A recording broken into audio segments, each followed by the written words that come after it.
One inquisitive soul arose to ask the question, what is the cure to suffrage? The wise one answered, being-ness. Assume the vibrational state of your fulfilled desire. There's no need to wait, for the joy is yours. There's no permission needed, it's yours to embody. Will we direct our will and intention inward, doing what is best for ourselves? In the imagination, gifting ourselves by giving to ourselves joy?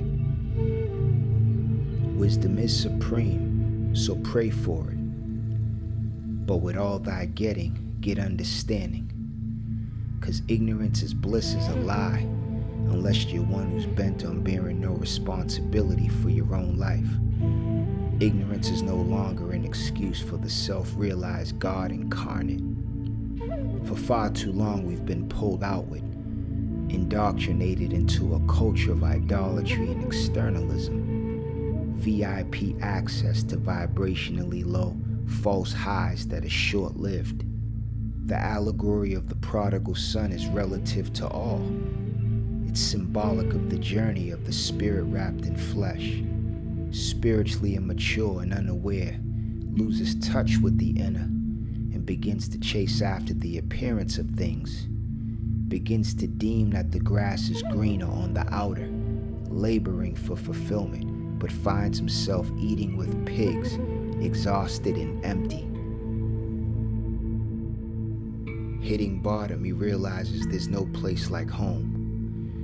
No food nor drink, no thing of substance outside of the only presence that's never an absence could ever be sufficient to satisfy what is and was always yours by birthright. Abundance, your natural state of vibration.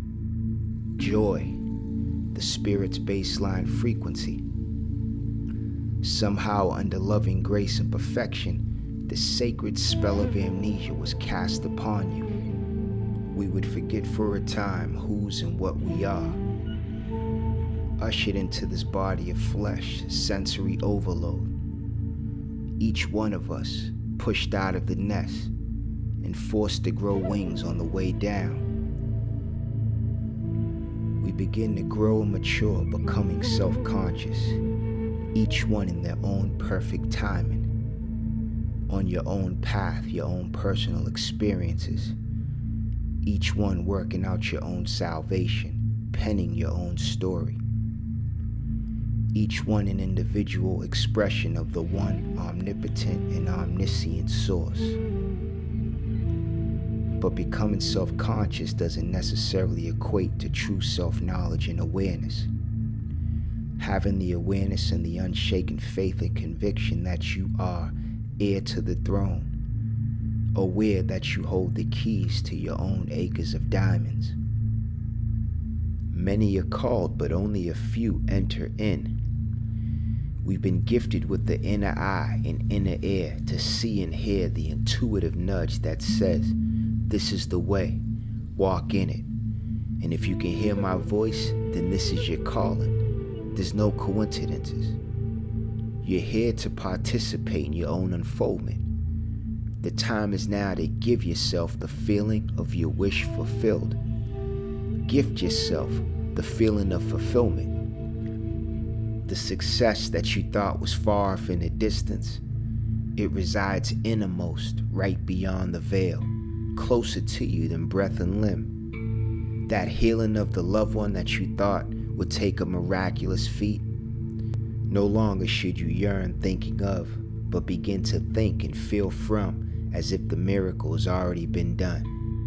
For the kingdom has always been at hand. That open invite to freedom has always been yours. This is that life inward, the spiritual practice of joy, where there's no permission needed. There's no circumstance or condition outside yourself that could keep you from it.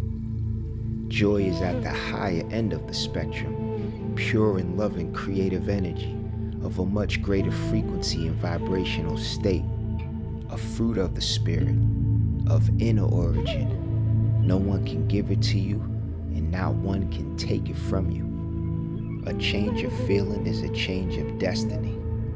So give it to yourself, the feeling of joy.